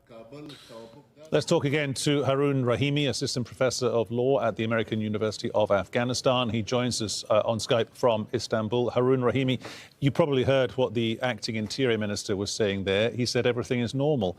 Everything surely is abnormal. Absolutely. I mean, the people I talk to and the images coming out show people who are desperate. You see despair in their eyes. Everyone is running around. They are trying to get some of their savings out. They're trying to get to their homes. There is absolutely, as you said, nothing is normal in Kabul right now. The question is, will the Taliban stay out of the city? That's question number one. They've said they will. We will have to see that. The second question is, will Kabul remain safe? The Afghan National Security Forces will be able to secure Kabul until such a time that a deal is reached. Because you have to realize that these forces are facing, they are fighting, they are basically part of the government that may not be there in a short period of time. They may feel like they're going to face revenge by the Taliban. Taliban say they have announced amnesty, but how credible that message is to the Afghan National Security Forces is not clear. And issue of securing Kabul is incredibly important. It's a city of 5 million people, a lot of bad actors, a lot of people who would like to exploit the situation. A lot of people have armored vehicles, have a lot of guns, have a lot to protect, have a lot to lose. And also a city of a lot of poor people. As you know, crime rate in Kabul has been always very high. So there are a lot of bad actors with guns who may exploit the security vacuum. So the time is running out. Whatever agreement should be reached, it should be reached very quickly. Has the end game dynamic here changed, Haroon? Not for the Taliban, because their end game always was, we want to take the country. But has the end game for the government had to change, because their end game was, we want to save the country, we want to protect the country. And in effect, essentially what we're talking about now is negotiations to give Ashraf Ghani and members of the government an exit point. I really don't know what we mean by the government anymore. I have a hard time understanding who are the key decision makers right now. I mean, we are talking about President Ghani, and he is an actor that is going to have to hand over power in some shape or form if the transition is going to be orderly. I don't know how important his views are. I know that we know that there are many constituencies in the government who may not no longer align with the government. They may have their own views. They may try to make their own deals with the Taliban. It's a very murky picture. I'm sure. The reports coming out show that the United States, Khalilzad, is trying hard to get a deal, and as well make sure that evacuation of the U.S. embassy and the U.S. interpreter, the people who work with the U.S. goes unharmed because there is a fear the Taliban may attack those efforts. For me personally, what the end game has changed, yes, absolutely. The leverage of anti-Taliban camp has disappeared. There's really nothing left in terms of the leverage of the President Ghani or his allies or other anti-Taliban elements who were supposed to resist the Taliban takeover in Mazar-e-Sharif, in Herat, and other places. They have no leverage. The Taliban have all the leverage, but if they have foresight, they will agree to hand over the power to an interim authority that is neutral, that can facilitate the movement towards an inclusive government. If Taliban take over unilaterally and without an interim government or an interim government that is just going to be a proxy for Taliban rule, that would mean they will control the process of creation of the future political system. That political system will not be seen as legitimate. I think the parallel with 2001 would be instructive to think about the Bonn process. Taliban saw Bonn process and the government that came out of it as imposed militarily. U.S. was then the military power that held all the cards. And they saw that government, the process was excluded Taliban because they were defeated. There was no incentive to include them. Now, if the same happens, if this time anti-Taliban elements are excluded by the Taliban, who hold all the cards, I'm afraid we may be actually at this moment again. The government that will come out will be seen as imposed to military force by many, and many will fight to resist it if they are not included in the process. So I think for the sake of domestic legitimacy, as well as international legitimacy, Taliban should show foresight. They should absolutely hand over the power to ask the government to hand over power to an interim authority that is neutral and that can actually facilitate meaningful discussions for creation of an inclusive political system. Okay, thank you so much again, Haroon Rahimi there, talking to us from Istanbul. Well, the armed group's also taken control of every major border crossing in the country. The last to be seized was the crossing at Turkam. One of the best for each and every one of our customers. Qatar Airways. You can rely on us. The US is pulling the last of its troops out of Afghanistan after a 20-year-long war. But the conflict is far from over. The Taliban is on the offensive, claiming provinces that were held by the Afghan government. Despite international mediation efforts, what does the future hold? Special coverage on Al Jazeera. We understand the differences and similarities of cultures across the world. So no matter what moves you, we'll bring you the news and current affairs that matter to you. Each and every one of us have got a responsibility to change our personal space for the better. It's an extremely important service that they provide to the city. United we stand, divided we fall. Divided we fall. We need to take America to trying to bring people together, trying to deal with people who've been left behind.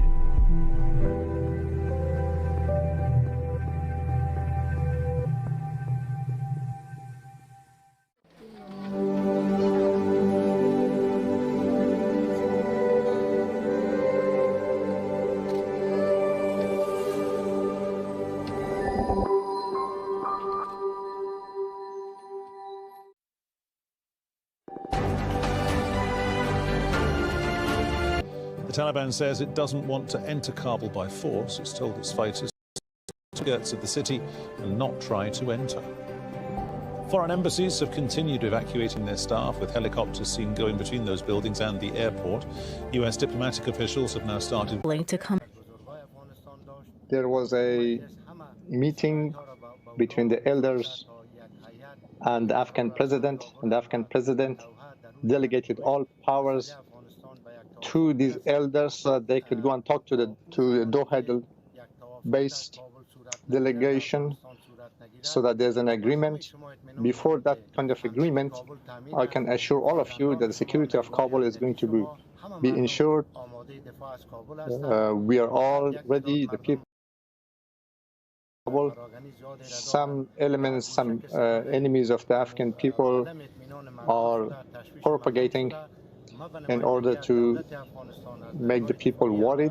On behalf of the Afghan government, on behalf of our national security and defense forces, I would like to assure you that until agreement, this peace is reached, the security is ensured. Rest assured. And that's the latest from Ismail Mohammed, the acting defence minister working with the Afghan government. He was kind of finessing, I guess, what we were hearing from the interior minister just in the past 2.5 or 3 hours, saying that the city of Kabul, not the province, the city of Kabul is safe. The people of Kabul are safe. All our guests over the past, 5-6 hours here on Al Jazeera English making the same point, that Kabul is especially significant. Basically we are being told by various reports from the provincial cities that the Taliban have taken, they have been co-opted into being or working with the Taliban. That's just claims. Those are reports. We can't substantiate it. But we're also being told, and one of the defining aspects of the events of the past week or so has been the way that the Afghan military, certain members of the Afghan military have either just decided to go home or they've been told, reportedly, to go home. We'll drill down into the significance of that clip, that interview with the acting defence minister through the coming hour here on Al Jazeera. We'll move on.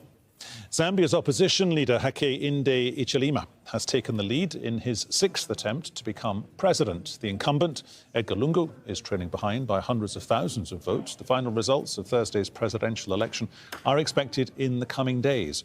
The president's opponent has criticised his management of the economy, which was badly hit by the COVID pandemic. Harumatasa's in Lusaka. She has more now on the incoming election results. Results from some of the other constituencies are being announced on Sunday, and people are being told to just wait and see, because when these other results come in, it could tip the balance. President Edgar Lungu has said he felt that the elections were not free and fair in 3 provinces. These are opposition strongholds. He says some of his people there were attacked by the opposition. At least 1 person was killed. And he said voting had to be disrupted. Some senior officials in the governing party came out and said, also remember that these are just 3 provinces. There are 7 other provinces, and they're confident that Lungu will win this election.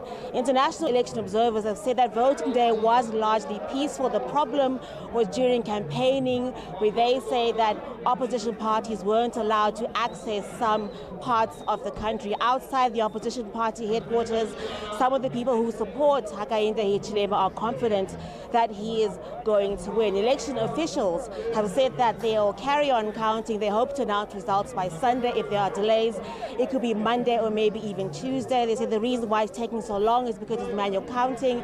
They want to make sure everything is done properly. They've said they don't want Zambia to turn around and say that the commissioners are the reason why Zambia was set on fire, because they didn't do their job properly. A prominent coalition of pro-democracy groups in Hong Kong is disbanding. The Civil Human Rights Front helped organise huge rallies 2 years ago. In a statement, its leader said Beijing's sweeping crackdown on dissent in the city had left their movement with little future. Amnesty International says it's a worrying sign and that other groups will likely follow suit. Tom Grundy is editor-in-chief and founder of the Hong Kong Free Press. That's an independent publication. He says the disbandment of the Civil Human Rights Front is part of a growing trend. The Civil Front said that there is a point in their statement today. They said that they want other groups to keep their beliefs, remember their original intentions, and support civil society. But that civil society does appear to be crumbling. There appears to be this domino effect, and coalitions like the Civil Front dissolving. This comes just 5 days after the biggest union, 48-year-old Hong Kong Professionals Teachers Union, also crumbled under pressure. But we've had some months of questions over whether the Civil Front was ever even a legal organization. It hadn't registered, seemingly, the authorities say, as a society. It's been through the meat grinder of the state-run press, which is usually the first sign of trouble in recent months for these groups.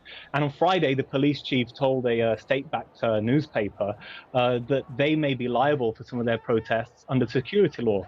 And of course, the odd thing about that is that the security law was enacted last June, and the Civil Front hasn't organized any protests since then. Chief Executive Carrie Lam actually told the UN that this law would not be retrospective. So it's going to be curious to see what the authorities will lay against the Civil Front, this now defunct group. The UN's Refugee Agency and other human rights groups have condemned the US for flying migrants. They're being ushered back into their own country, but it isn't a happy homecoming.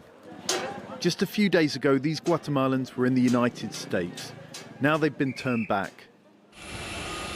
First, US authorities flew them deep into southern Mexico to try and prevent them crossing the border again.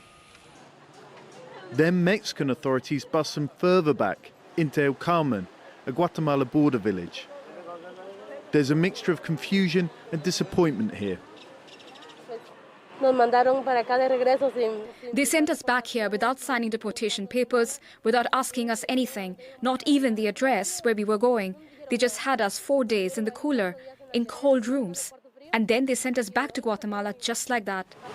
It's all happening under a US health provision called Title 42, being used in the pandemic to turn back migrants without allowing them to ask for asylum. Now they've been dropped here, even though they don't really know where here is. I don't really know this part of the border. Helen told us her family was from the Petén department. Afterwards, I found out that was a 15-hour drive away. I asked her at the time how she'd get home. I don't know because I've got no money. They took us by surprise, just saying, go now.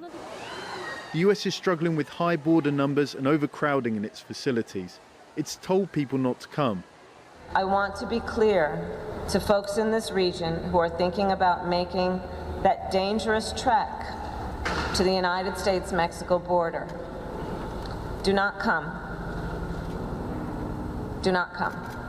But that's being drowned in a sea of misinformation, in Facebook forums, and from people smugglers who profit from those desperate for a better life.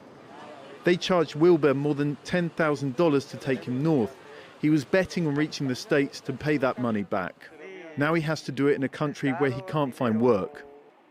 In Guatemala, there's no money, so we go north, trying for a better future for our children. We don't have money to get them to school. Now we're coming back with a big debt, and without money or work. He has his son, little Wilbur, with him. Wilbur's 2 other siblings are still stateside with their mother. We left him trying to find a way back to his home 6 hours away. It's the end of the flights for this evening at least, but for the people on the other side of that bridge back in Guatemala, it's just going to be the start of working out how to get home, and in many of their cases, how are they going to start paying off the amount of money that they borrowed to pay people smugglers to get them to the United States. So for them, this is far from the end. John Holman, Al Jazeera, Talisman. Thousands of people are being told to leave their homes in the US state of Utah as a fast-moving wildfire burns north of Salt Lake City. The so-called Parley's Canyon fire was first reported on Saturday and has now burned across more than 1,000 hectares. Heavy rain has caused devastating flooding and landslides in Japan. At least 6 people have lost their lives. More than 300 households have been evacuated the Saga prefecture. The southern island of Kyushu has seen a record amount of rainfall, causing rivers to overflow.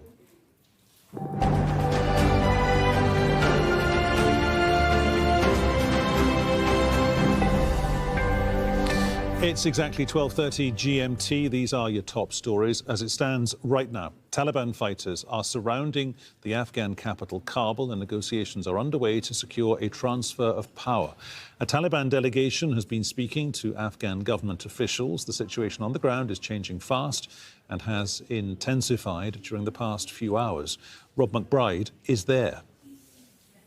The fall of provinces all around the capital, Kabul, which leaves Kabul itself pretty much encircled now, with these talks that have been going on for several hours, for much of the day, in fact. And we understand that it's going on between negotiators from the Taliban, from the government, also from the US in the presidential palace there, that whatever form of words they come up with, potential agreement, that still has to go back to negotiators. We understand in Doha, where those formal negotiations are taking place, to see if it is acceptable and that if it will ultimately lead to a peaceful transition. Well, in a statement, the Taliban says it doesn't want to enter Kabul by force. It's told its fighters to wait on the outskirts of the city and not to enter. The Taliban statement called for safe passage to be given to anyone wanting to leave. Foreign embassies have continued evacuating their staff, with helicopters seen going between those buildings and the airport. US diplomatic officials have now started working from inside Kabul airport. In other news, Haitians are scrambling to pull survivors from collapsed buildings after a powerful earthquake. More than 300 people are known to have died, but that number has been climbing quickly. Zambia's opposition leader, Hage Inde Hichilema, has taken the lead in his 6th attempt to become president. The incumbent, Edgar Lungu, is trailing behind by hundreds of thousands of votes. The final results are expected in the next few days. At least 28 people have been killed in a fuel explosion in northern Lebanon. Angry residents had been gathering at the scene in Akkar. They've now set fire to a number of vehicles.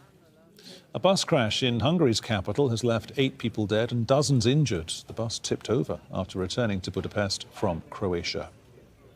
Lots more news, including the latest out of Kabul and Afghanistan, on our website, aljazeera.com. Up next, my Nigeria. I'll have the news hour after that. See you then.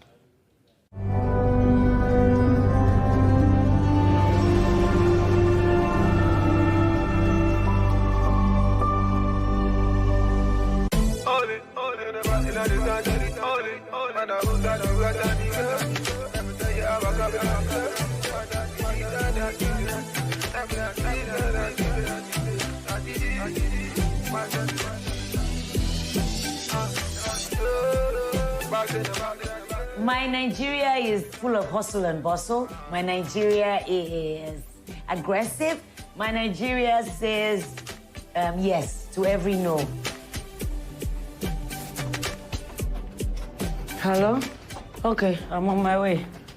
My name is Kate Henshaw. I am an actress. I have been in the film industry, tagged Nollywood, for over 21 years. I have decided now to run for office in my state, Cross River State, for a seat in the House of Representatives, representing Calabar South, Akwa-Buyo, and Bakassi Federal Constituency. 4, 6, 3, 4, 8, 3.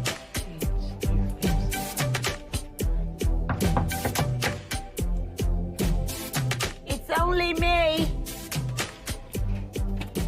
Oh, wow. Okay. How are you? To you, who will I do it to? Ooh. It's with confidence I enter here. Okay, well, let's go.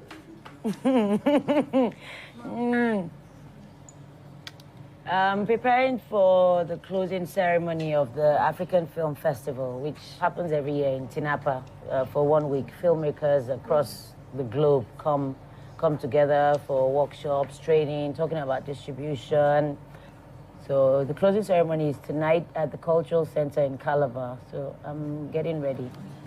I don't like eyebrows that look painted on. You look like a witch. As an actor, I've always been in the forefront fighting for different causes that I feel I'm passionate about. I feel that with who I am, my status and my name, I should be able to speak out. And I really care about people, and I want to serve. I want to show that there's a way to do things, that people can actually trust public servants and that they will deliver on the promises that they promise.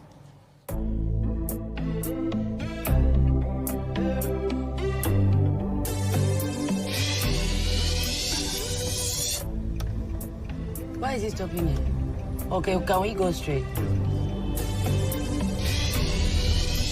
Looking forward to it. My first red carpet event in 3 months or so, because since I started this race, this journey into politics, I've not had time for anything entertainment.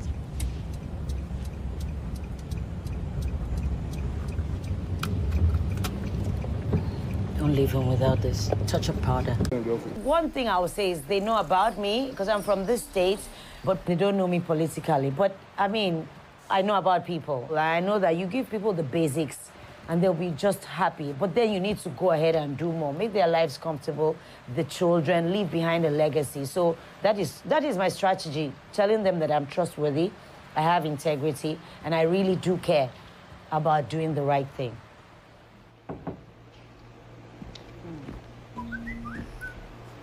Oh, what's here? Oh, no. Sorry, my phone has been on silent since.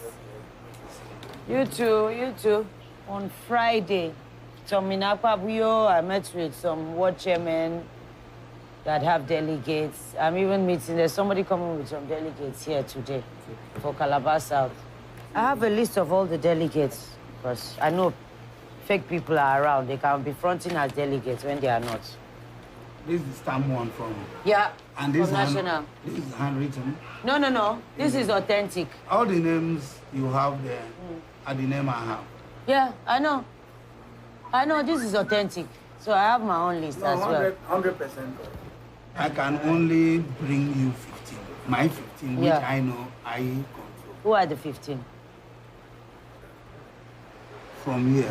11, 12. Okay. Those are the people I need a photocopy, front and back of each one. Thank you. Thank you very much. I've not forgotten. Oh, Lord. I am Emmanuel Williamson. That I couldn't breathe well, but today, yeah, I am doing things the right way. You got me now? Yeah. His name is Basi, and is my second in command. He also works with Ofionke Essential. You know, she's a movie star. And see, a lot of people want to snap with her. A lot of people want to come around. A lot of them see her as their mentor. And you don't know who is who, so you need to protect her.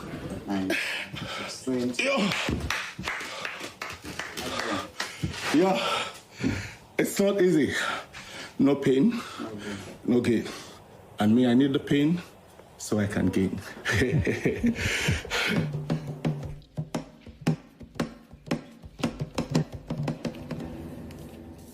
Come on, Count. Who is this one? Running for office has cost me a lot financially in terms of my job. I had to let go of a huge project where I was highly sought for, you know, to play the lead role, and it was for a soap that was going to run for a year. This book was actually a gift from a friend, but I didn't know when I wanted to actually do a diary of my experiences in the political field, but it's all ingrained here. But now I decided to use this as my expenses book. It's my red book, because I intend to make a book out of this whole process. If really and truly you don't have money, you can't do politics in Nigeria. You cannot. Blessings and glory, wisdom, thanksgiving, and honor, power and might be unto the Lord forever and ever. Amen. This gathering is for a lady that I've come to know. She's a politician, and she's also a lawyer, a senior advocate of Nigeria. And today is her mom's 79th birthday. Amen. Thank you. In this kind of gathering, you know, there might be people who can, you know, speak on your behalf. So it's part of endearing myself to the leaders in the community so that you bond with them. You know, it's not just about talking politics. You also have to be involved in their personal lives as well. It's good that I know her mom and know their friends. You never know where you'll meet someone again. I'm changing into my comfortable trainers because I'm going for the dry run for the Calabar Carnival. I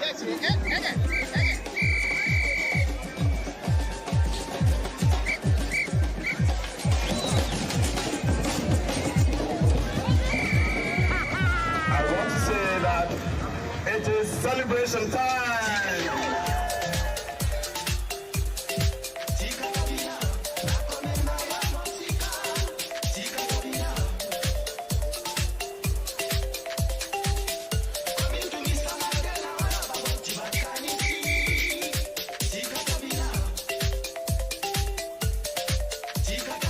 Calabar has this acronym. It means come and live and be at rest. C-A-L-A-B-A-R. Come and live and be at rest. It's a very beautiful town. It's clean. We pride ourselves in cleanliness and our food and our culture. Morning. Do we still have children in the office? I'm meeting a group of people today from the Bakassi local government area.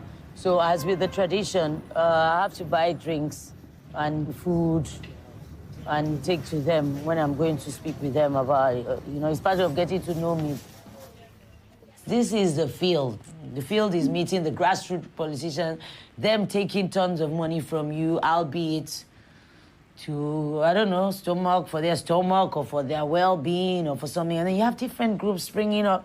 We want to meet you, want to know you, all ends up with money. They all go away with money. Very few people, and I can count them on one hand, have not taken anything from me.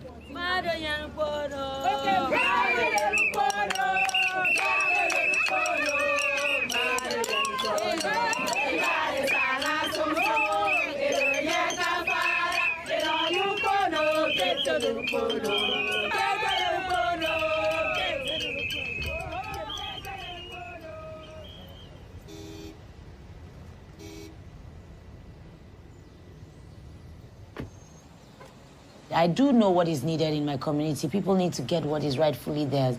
There are a lot of issues, especially in the Bakassi Peninsula. It's now been ceded to Cameroon. So all the people on the Cross River side who had built their home, their life, everything, they lost all that because that part now belongs to Cameroon, and they were now pushed into another area where there are already a settlement of people. So they're sort of like squatting. They don't have their own land, so to speak, and they've lost a lot. Building Bakassi. BRA. The Bakassi people are still under suffering, and we are really hopeful. We are looking for that savior, both at the State Assembly, at the Federal House, at the Senate, the government, at all positions. We are looking for those people. That's why we are involved. We are looking for those people that will go there and agitate for us and give us results. The story of Bakassi is no news, it's nothing new. But I want to encourage you not to give up. There are many issues on ground, but the resettlement of a people such as yourselves is paramount. Very, very paramount. And I want to enjoin you that if it's something that has to take the whole of, I don't know, my time with you as a politician, it's something that I'll gladly stand in the forefront and say, yes, I will carry it to the end. So I thank you for this opportunity, and I hope that I can count on your support going forward. Thank you, and God bless you. Oh, sweetie, sweetie, oh, lovely, lovely, oh, sweetie, sweetie, oh, lovely, lovely, oh, sweetie, sweetie, oh. She's a popular girl. People loved her, and they loved the part she plays. Well, she has never played a bad person. She always plays a good person, you know, either a good housewife or a good friend. The one she's known for is playing the wounded wife. I'm one of her big fans, you know. When I turn on my TV and I see Kate Henshaw, I don't really care what the title is. I just watch because I know her. She acts so well, but she's not there anymore, so I miss seeing it.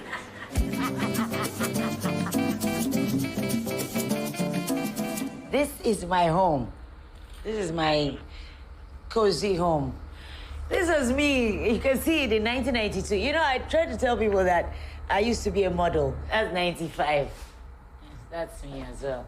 The innocence in my eyes is all gone. Life happened. So these are my movies of yore. This was my very first movie ever. When the Sun Sets. You can see it's all torn. This was when we used to shoot in VHS. That's me, who was from a Muslim family, who was in love with a Christian Igbo guy. So many. Closed Chapter, Alima, Broken Chord. Oh, this one. We cried all through the movie. What do you want from me? I don't know. What? He wants to see me this evening. Oh, good. Oh, that's very good. God bless you.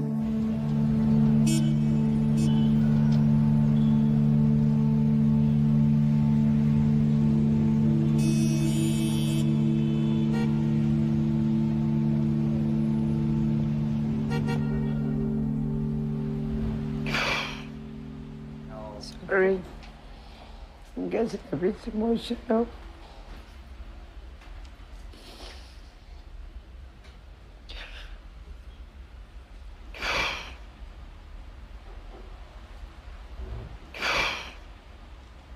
It's taking its toll on me. Yes.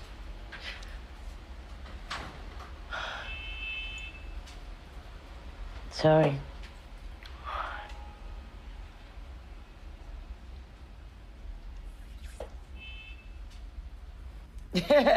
Yeah. I've had those moments. So every other, when I first started, like a month into it, every night, literally I'll be crying. There was a time where I said, "Phew, this is too much. I don't think this is for me." But then I thought, I'm not someone who starts something and quits halfway. I want to take it to the end. So when I'm speaking about it, I'm going to be speaking from a position of authority.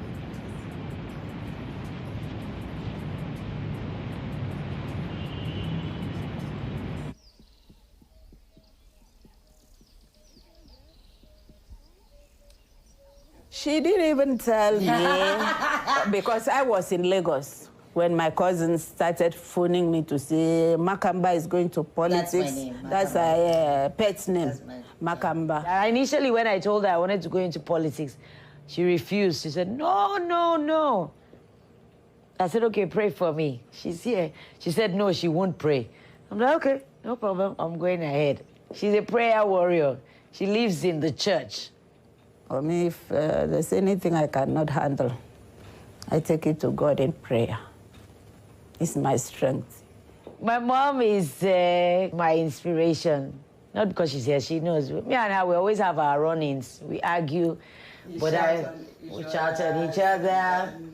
But I draw my strength from her because... And she knows I'm always right. Mommy, how? Yes, now you argue, but at the end you say, "No, Mommy." Oh, so me, I'm never right? You're right sometimes. Ah, okay. No problem. But I love her. I love her today. Even though growing up, she used to whip the hell out of me. She knows she's here. She used to beat. My sister, the one who came after a few years, she's her pet. She has spoiled that one, spoiled her. But me, I received the rod, a heavy rod. Yeah, that's why I'm tough, too. Don't try rubbish with me. Oh. I don't care how long I've known you, but don't bring it, because I won't take it. Just be yourself with me, and we'll be fine. But if you want to bring it, you bring it, and I'll bring mine.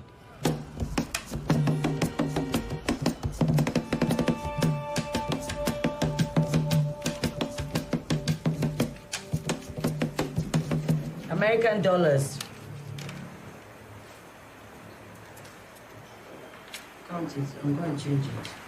I want it now because I need to put it in envelopes for the delegate. I just can't wait for tomorrow to be over.